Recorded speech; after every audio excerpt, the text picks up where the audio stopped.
आए हैं असम्बली, दिल हथेली पर है सुन ले, हम न जाएंगे। दर पे आए हैं असम्बली, दिल हथेली पर है सुन ले, हम न जाएंगे।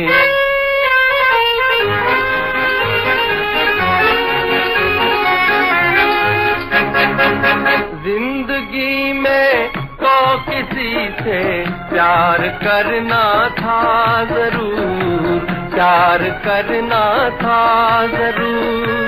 मर गए हम आप पर वैसे भी मरना था जरूर, हाँ जी मरना था जरूर।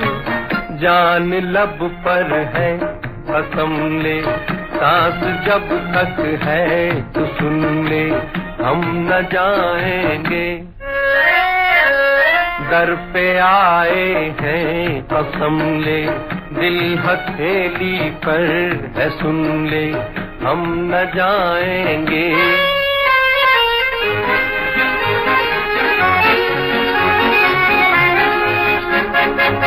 यूं न ठोकर मारिए के टूट जाएगा ये दिल, टूट जाएगा ये दिल।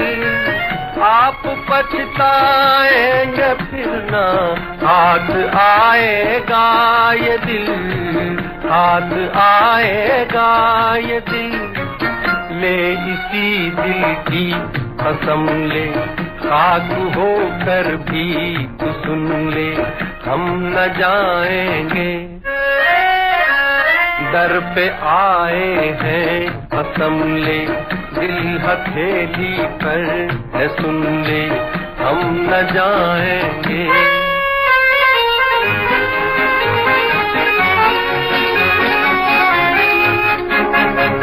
मैं कदाबी राह में था, छोड़ आए हैं उसे, छोड़ आए हैं उसे। जाम अपने हाथ में था, तोड़ आए हैं उसे, तोड़ आए हैं उसे।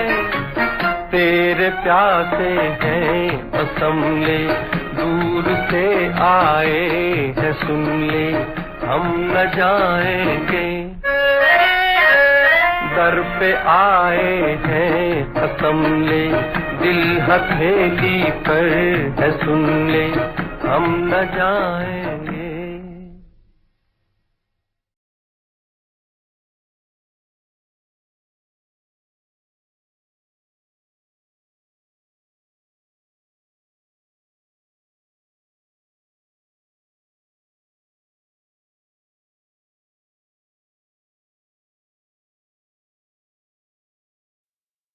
ओम शांति। मुरली की तारीख है 4/6/2021। बाबा कहते हैं, शिव बाबा की मत तो मशहूर है ही, हम सब जानते हैं।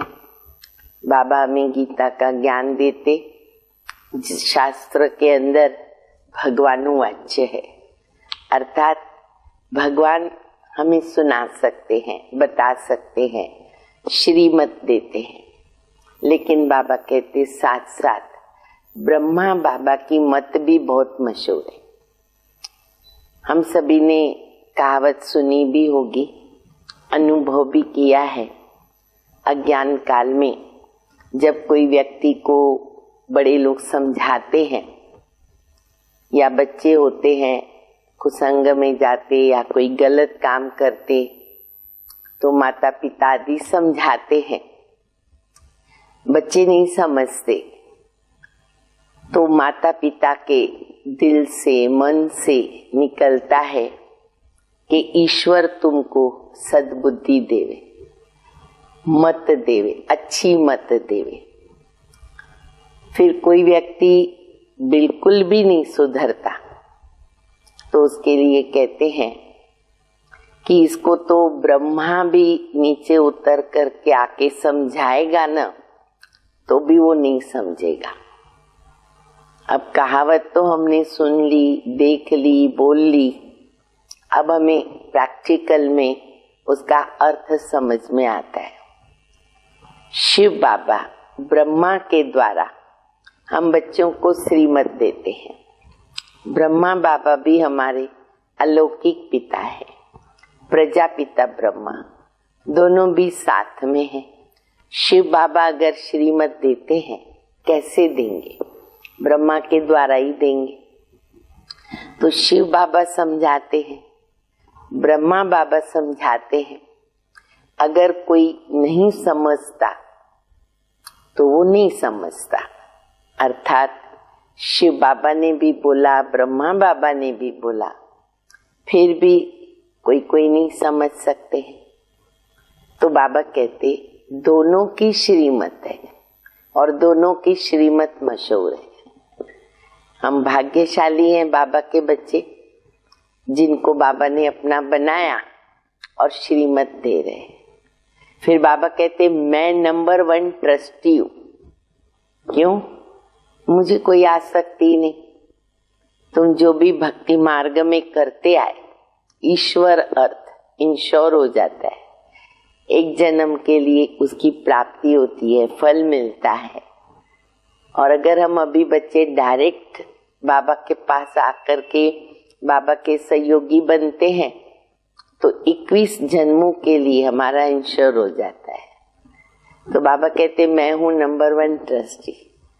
तो ऐसी मीठी मीठी शिक्षाएं बाप दादा की मुरली के द्वारा सुनेंगे मीठे बच्चे। शिव बाबा और ब्रह्मा बाबा दोनों की मत मशहूर है। शिव बाबा, ब्रह्मा बाबा दोनों की मत मशहूर है। तुम्हें दोनों की मत पर चलकर अपना कल्याण करना है। दोनों हमारे पिता है, पारलौकिक, अलौकिक। तो बाबा कहते दोनों की मत पर चलकर हम श्रेष्ठ बनते हैं। प्रश्न है, नंबर 1 ट्रस्टी कौन है और कैसे? आज दुनिया में भी देखो कितने ट्रस्टी हैं, ट्रस्ट बनाए जाते हैं। तो ये भी एक प्रैक्टिकल बाबा ने कर्म किया, उसका यादगार चलता है। तो बाबा कहते शिव बाबा है नंबर 1 ट्रस्टी। उसमें बिल्कुल आसक्ति नहीं। भक्ति मार्ग में भी तुम उनके अर्थ जो दान पुण्य करते हो वो सब इंश्योर हो जाता है, जिसका फल दूसरे जन्म में मिलता है। अभी भी जो बाप के अर्थ अपना सब कुछ इंश्योर करते हैं, उनका पूरा रिटर्न बाबा देता है। यहाँ से ही शुरुआत हो जाती है। सब हम बच्चे अनुभव करते कि कैसे बाबा हमें भरपूर रख करके चल रहा है। आज की ऐसी संसार में परिस्थिति इतनी भयानक चल रही है, लेकिन बाबा अपने बच्चों को फूलों की तरह पाल रहे हैं। तो बाबा कहते बाबा भरपूर रिटर्न देता है, क्योंकि बाबा कहते मैं खुद तो सुख भोगता नहीं हूं, मैं तुम्हारा लेकर के क्या करूंगा। मुझे कुछ चाहिए नहीं, आवश्यकता नहीं, मुझे जन्म मरण में आना नहीं है, सुख भोगना नहीं है, दुख भोगना नहीं है। मैं तुम्हारा लेके क्या करूंगा, पर इंश्योर हो जाता। गीत हम सभी ने सुना, दर पे आए हैं कसम ले, दिल हथेली पर लिखे आए। ओम शांति। मीठे मीठे सिकिलदे बच्चों ने गीत सुना। बच्चे उनको कहा जाता है जो बाबा के बनते हैं। बाप ने समझाया है ये अंतिम मरजीवा जन्म है। जीते जी बाबा का बनना है, पुरानी दुनिया से मरना है, तो हो गया मरजीवा जन्म। ये तो बच्चे जानते हैं। श्रीमत गाई हुई है, श्रीमत भगवानु वच। गीता में तो कृष्ण का नाम डाल दिया है, तो शिव बाबा।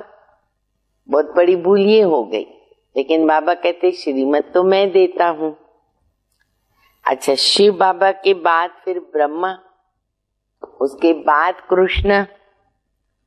श्रीमत कृष्ण की तो नहीं कह सकते, श्रेष्ठ ते श्रेष्ठ है हमारा बाबा। पतित पावन कृष्ण या राधे को नहीं कह सकते हैं। क्यों? वे तो दैवी गुणों वाले मनुष्य हैं, देवता हैं।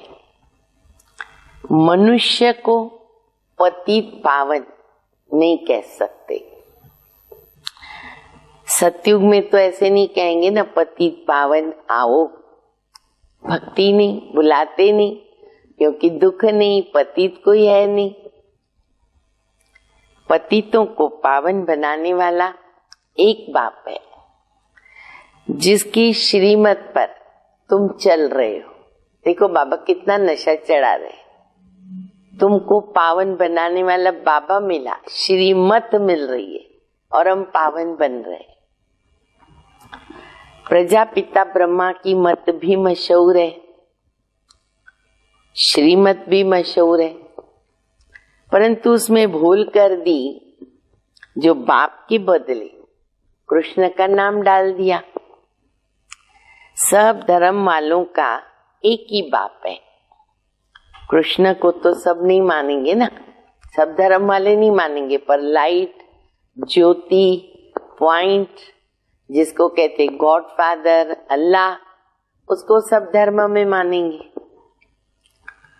क्रिश्चियन लोग क्राइस्ट को फादर मानते हैं, ना कि कृष्ण को, क्योंकि क्रिश्चियन है क्राइस्ट की मुखवंशावली, तो वो क्राइस्ट को मानेंगे। शिव बाबा आकर तुमको अपना बनाते हैं। कहते हैं सिर हथेली पर रख बाबा के बने, गीत में सुना। और मरना तो है ही, तो बाबा के ऊपर मरना है। श्रीमत पर मर करके चल सकते हैं, उसमें कल्याण है हमारा।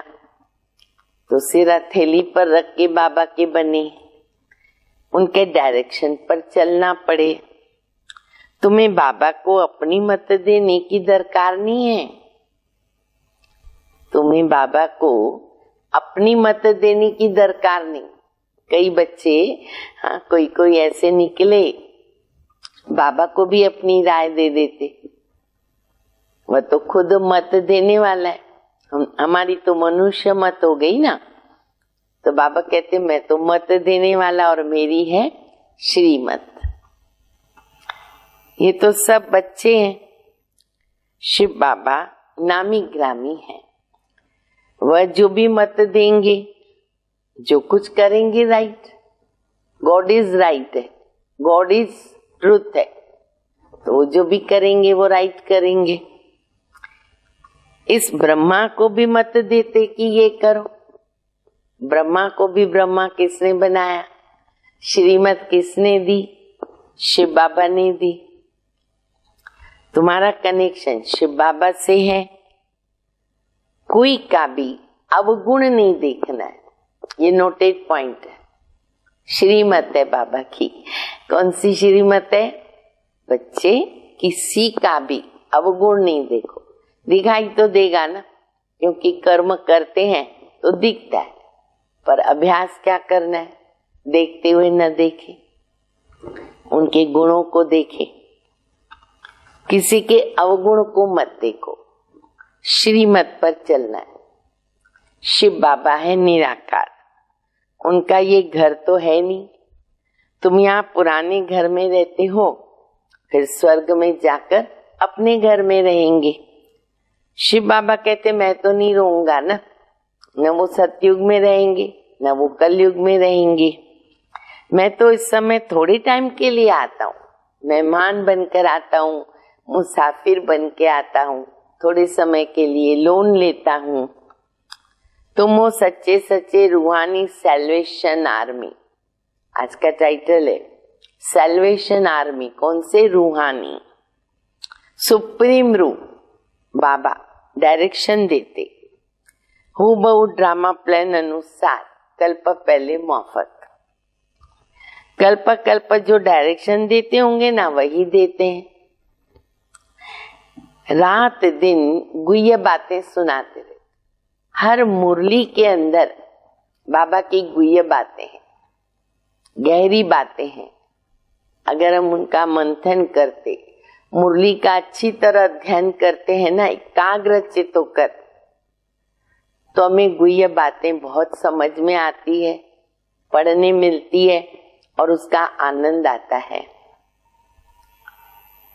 बाबा कहते दिन रात बाबा तो गुह्य सुनाते रहते, नया कोई समझ न सके। भल कोई 35-40 वर्षों से रहते हैं, परंतु बहुत हैं जो इन गंभीर बातों को समझते नहीं। बाबा के बच्चे लेकिन नंबरवार हैं। बाबा तो रोज नया ज्ञान सुनाते रहते। अब देखो बाबा ने आदि की बात बताई कि कराची से लेकर मुरली निकलती आई। जब से लेके बाबा ने ज्ञान सुनाना चालू किया, पहले बाबा मुरली नहीं चलाते थे। एकदम शुरुआत में रात को 2 बजे उठकर 10-15 पेज लिखते थे। खुद बाबा बैठ कर के लिखते। शिव बाबा लिखाने वाला, करण करावनार तो वो है। बाबा लिखते थे, फिर कोई बच्चे उनको टाइप करेंगे, दूसरी कॉपीज निकालेंगे। हाँ, तभी तो कितनी मेहनत से वो काम होता था। अभी देखो कितनी मशीनें निकल गई। तो बाबा कहते बाबा 10-15 पेज लिखते थे, फिर बाबा लिखवाते थे और फिर उनकी कॉपियां निकलती थी। भक्ति मार्ग में तो शास्त्र आदि के कागज संभालते हैं, बहुत अच्छी तरह संभालते हैं। जो भी शास्त्र आदि होते, दिन प्रतिदिन बड़ी बड़ी किताबें भी बनाते रहते हैं, कितनी बायोग्राफी भी बनाते। और बड़े बड़े जो महापुरुष होके गए या कोई ऐसे बुजुर्ग अनुभवी जिन्होंने जीवन के अंदर कुछ समाज में भी अच्छे कार्य किए और अच्छी तरह अपनी जीवन बिताई, तो वो लोग भी अपनी बायोग्राफी लिखते हैं, वो फिर पढ़ कर के रखते हैं। अब तुम तो मुरली पढ़ते, लेकिन मुरली पढ़ के हम क्या करते हैं? बाबा ने जो शब्द बोला है, बाबा ने उसका अर्थ बताया है, हमें वो प्रैक्टिकल नहीं करना है। देखो बाबा कहते तुम तो मुरली पढ़ कर के फेंक देते हो, नहीं तो ये वर्षन्स रखने चाहिए हमेशा के लिए, परंतु नहीं, जानते हैं कि ये सब विनाश हो जाएंगे, तो हमें क्या करना होगा? तो मुरली को कभी फेंकना नहीं, फाड़ना भी नहीं। वैसे तो जितना खजाना जमा रखते हैं अच्छी बात है। देखो अभी प्रैक्टिकल अनुभव हो रहा, सेवा केंद्र पर पहुंच नहीं सकते हैं, तो हम घर में बैठ कर के जो हमारे पास खजाना है उसको रिवाइज कर सकते हैं। भले साधन भी हैं साइंस के, कल को वो साधन भी नहीं रहेंगे, तो हमारे पास जो खजाना रहेगा वो काम आएगा। फिर भी अगर बहुत फट जाता, पुराना हो जाता, तो उसको जला देते हैं, लेकिन फेंकना नहीं है। बाबा के कहने के अर्थ को समझना है कि हम क्यों नहीं रखते, क्योंकि हम जानते कि ये सब खत्म होने वाला है। चित्र आदि भी जो तुम बनाते हो थोड़े समय के लिए बनाते, खत्म ही होंगे ना, सब कुछ रहने वाला तो है नहीं। फिर ये दब जाएंगे, भूकंप आदि आते हैं ना, दब जाएंगे।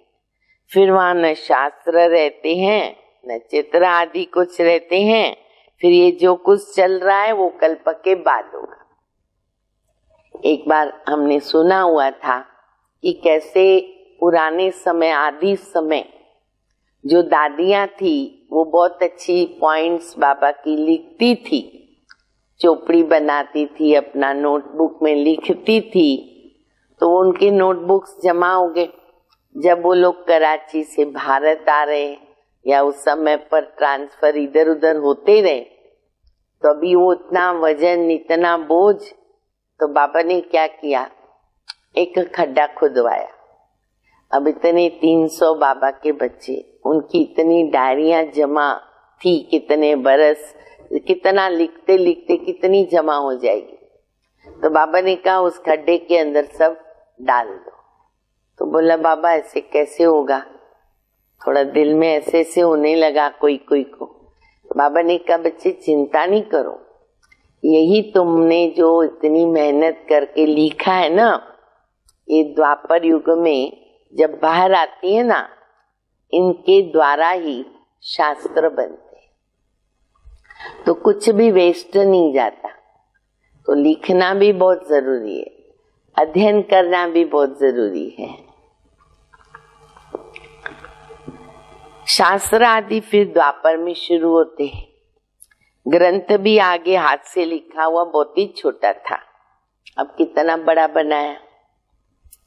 दिन प्रतिदिन बड़ा बनाते रहते। नहीं तो शिव बाबा की जीवन कहानी तो कितनी लिखनी चाहिए।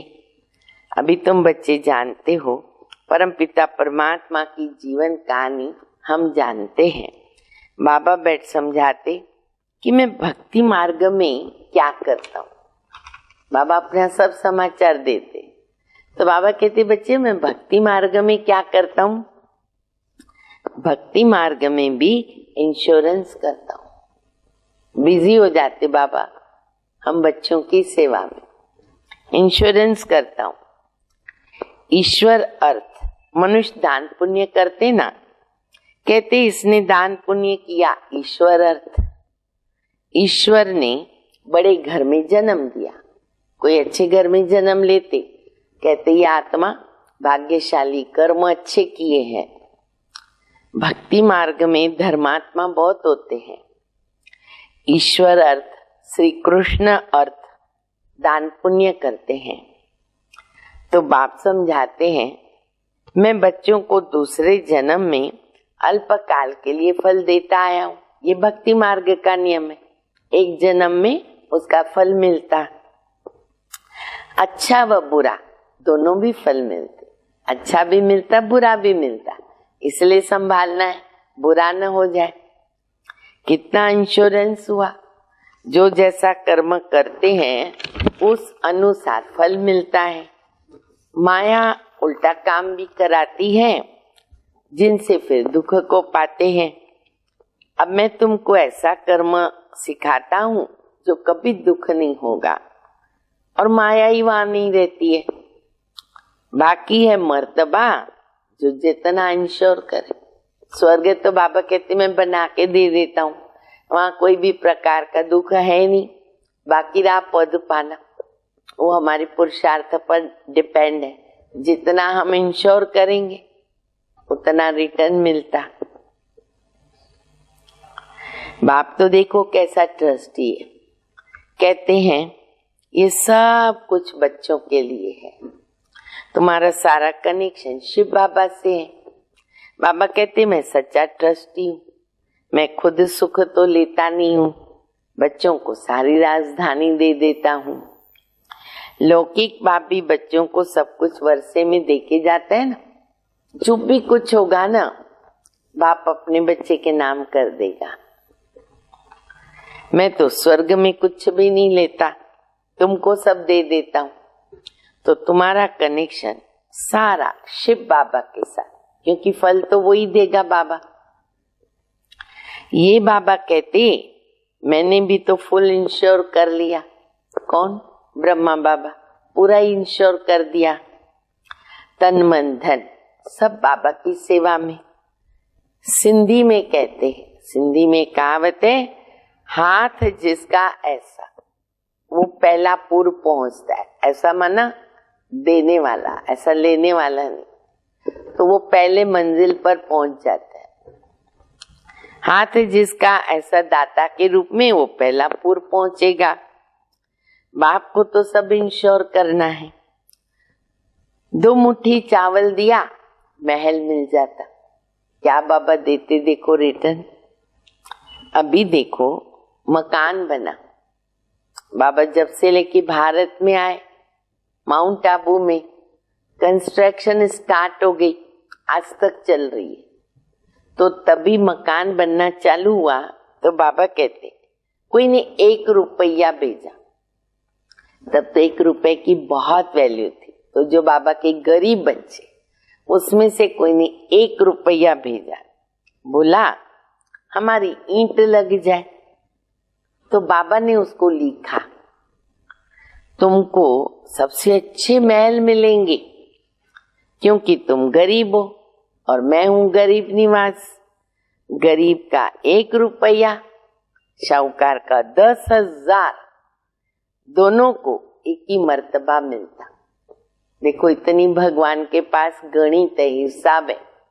बाबा गरीब निवास है, तो जो कुछ भी हमारे पास है हम अभी इंश्योर कर देवे।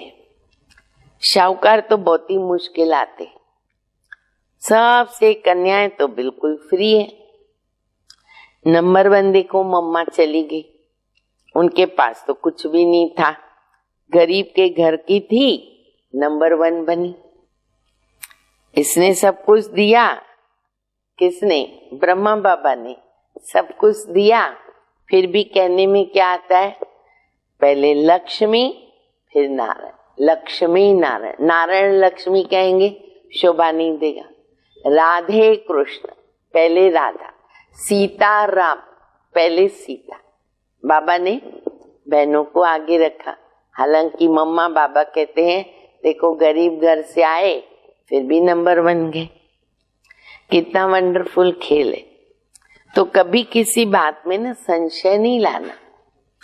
बाप दादा कोई कम थोड़ी है, जरा भी संशय इसमें नहीं लाना चाहिए। बहुत मीठा बनना है, कदम कदम पर श्रीमत लेनी है, नहीं तो माया बहुत ही नुकसान कर देती है।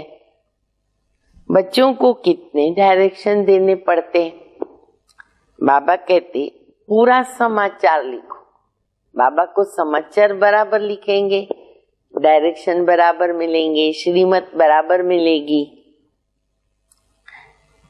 बाबा हर प्रकार की संभाल करेंगे। बाबा को बहुत ख्याल रहता है कि कहाँ ये बच्चा चढ़ न जाए, बहुत ध्यान देना पड़ता। ईगो भी नहीं आना चाहिए। पढ़ाई पर पूरा अटेंशन चाहिए।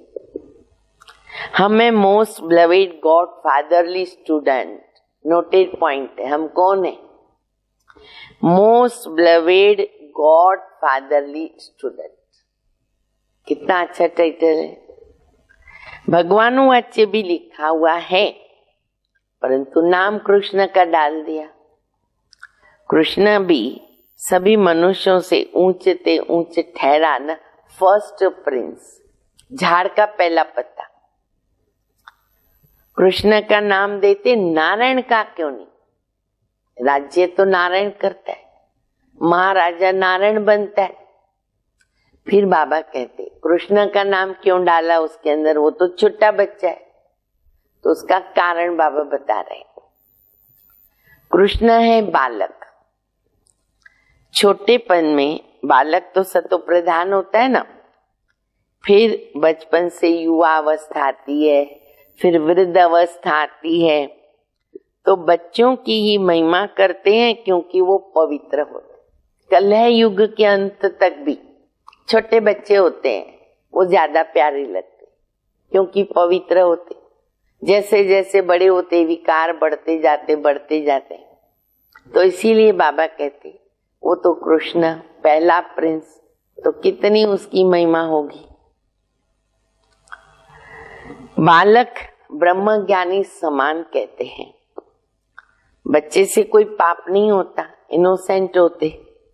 तो कृष्ण भी छोटा बच्चा होने के कारण उनका बर्थडे मनाते हैं, जन्माष्टमी कितना धूमधाम से मनाते। फिर भी उसको द्वापर में दिखा दिया, फिर गड़बड़ कर दिया। तो ये सब बाप समझाते। सिवाय तुम ब्राह्मणों के दुनिया में ऐसा कोई नहीं होगा जिसे ये सब बातें पता। तुम ब्राह्मण उत्तम हो, तुम ब्राह्मण ईश्वरीय संतान हो। सतयुग में तो ईश्वरीय संतान ही कहेंगे ना, ईश्वर से जरूर स्वर्ग की प्राप्ति होगी। ये तुम्हारा अति दुर्लभ अमूल्य जीवन संगम युग का, सबका तो नहीं हो सकता। ये ड्रामा ऐसा बना हुआ है। कल्प पहले जिन्होंने पढ़ा वही पढ़ रहे। भगवान ने जरूर क्या किया, क्या बनाया होगा आप समान भगवान भगवती, परंतु भगवान भगवती भी कह नहीं सकते। क्यों? गॉड इज वन, तो वो टाइटल एक को ही जाएगा। निराकार की महिमा है, साकार की थोड़ी महिमा होती है। लक्ष्मी नारायण को निराकार नहीं तो ऐसा बनाया। अब राजयोग सीख रहे, राजा की स्थापन हुई तो उस समय विनाश भी हुआ। बाबा जरूर आकर के वर्षा देंगे। तो ये है भी संगम की बात।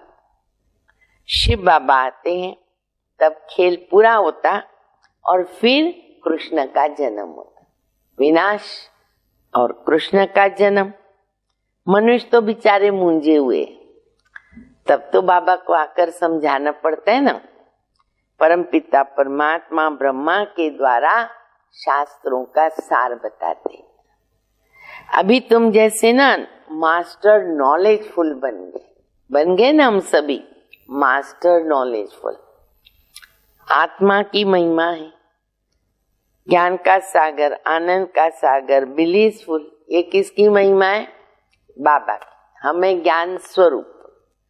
बाबा कहते ये भारत जो है ना सबसे बड़ा तीर्थ स्थान है, परंतु कृष्ण का नाम डालने से सारी महिमा गुम कर, सारा गड़बड़ कर दिया।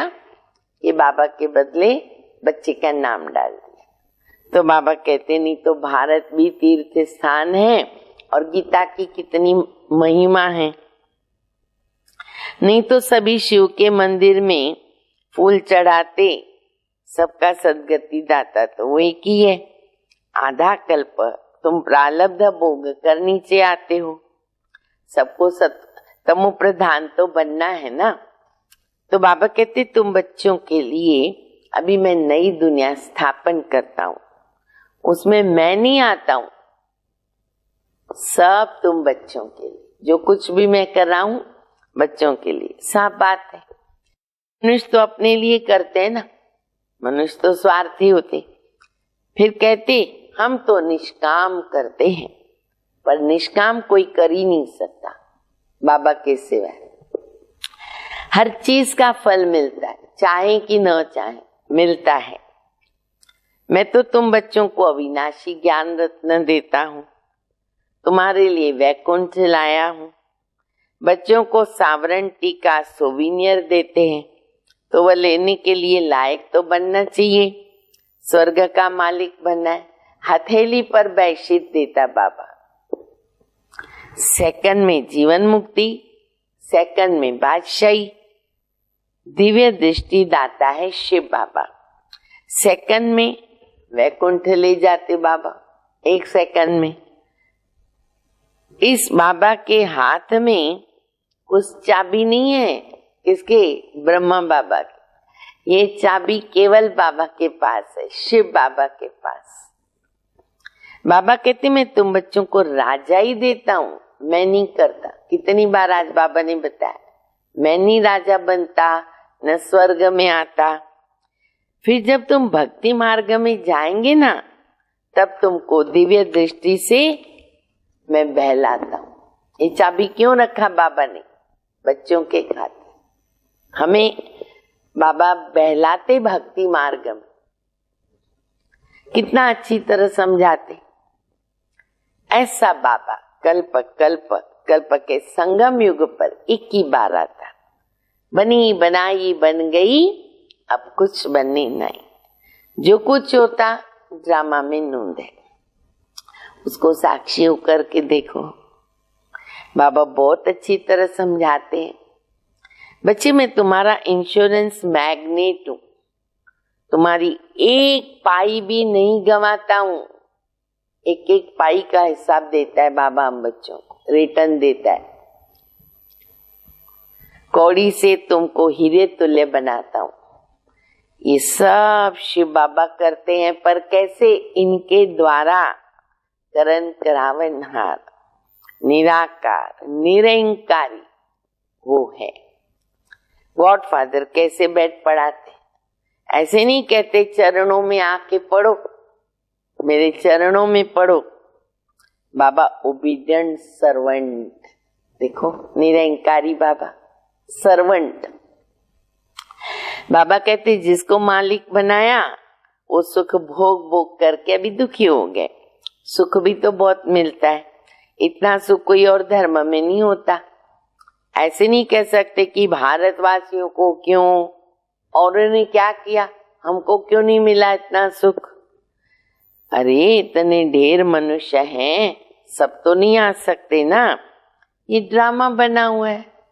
भारत, उसमें आदि सनातन देवता धर्म था, भगवान ने आकर राजयोग सिखाया। बाबा कहते मैं फिर से आया हूं, तुम भी जानते हो 84 जन्मों का पाठ बजाया, अभी हम घर जाते हैं। ये बहुत पुराना चोला हो गया, शरीर बहुत पुराना, सर्प का मिसाल। सन्यासी लोग कहते आत्मा सो परमात्मा जाके लीन हो जाती। अब है ही परमात्मा तो लीन किस में होगी? क्या क्या बोलते रहते। ऐसी अवस्था में रहते रहते वो शरीर छोड़ देते, पर ब्रह्म में लीन तो कोई होता ही नहीं है। उनमें भी कोई कोई बहुत तीखे होते हैं, कैसे शांति में बैठते शरीर छोड़ देते तो उनका वायुमंडल में ना 2-3 दिनों तक सन्नाटा रहता है, प्रभाव रहता है उस आत्मा का, उस तपस्या का। तो तुम जानते हो कि ये पुराना शरीर छोड़ अभी हम कहाँ जाएंगे? बाबा के पास, अपने घर। ब्रह्मा तो बाबा नहीं, ये उन विचारों का, सॉरी, ब्रह्म तो बाबा नहीं, ये तो उन विचारों का ब्रह्म है।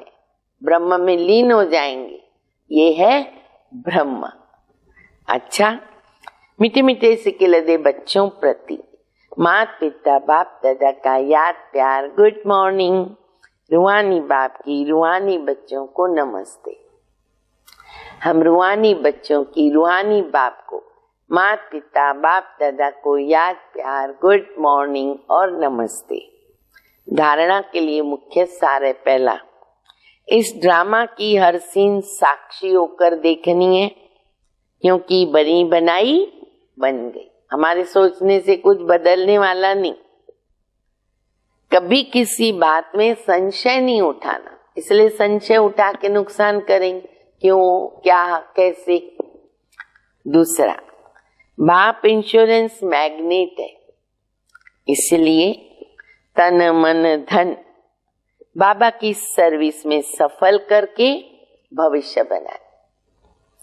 बाबा से पूरा पूरा कनेक्शन रखना है और बाबा को पूरा समाचार देना है।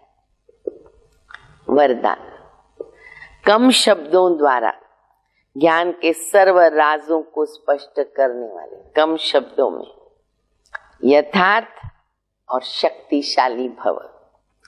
कोई भी चीज जितनी अधिक शक्तिशाली होती है ना, उतनी उसकी क्वांटिटी कम होती। ऐसे ही जब आप अपनी निर्वाण स्थिति में स्थित होकर वाणी में आएंगे ना, तो शब्द कम लेकिन यथार्थ और वो शक्तिशाली होंगे, ऑटोमेटिक होते हैं। एक शब्द में हजारों शब्दों का रहस्य समाया होता है, अंतर्मुखी, जिससे व्यर्थ वाणी ऑटोमेटिक समाप्त हो जाती। एक शब्द से ज्ञान के सर्व राजों को स्पष्ट हम कर सकेंगे और विस्तार हमारा समाप्त हो जाएगा। अब इसकी जरूरत है स्लोगन, दिल से बाबा कहना। दिल से बाबा कहना माना खुशी और शक्ति को प्राप्त करना। तो रोज अनुभव होता है, दिल से बाबा कहा, चेहरे पर खुशी आ जाती है और आत्मा को एनर्जी मिल जाती है। अच्छा, ओम शांति।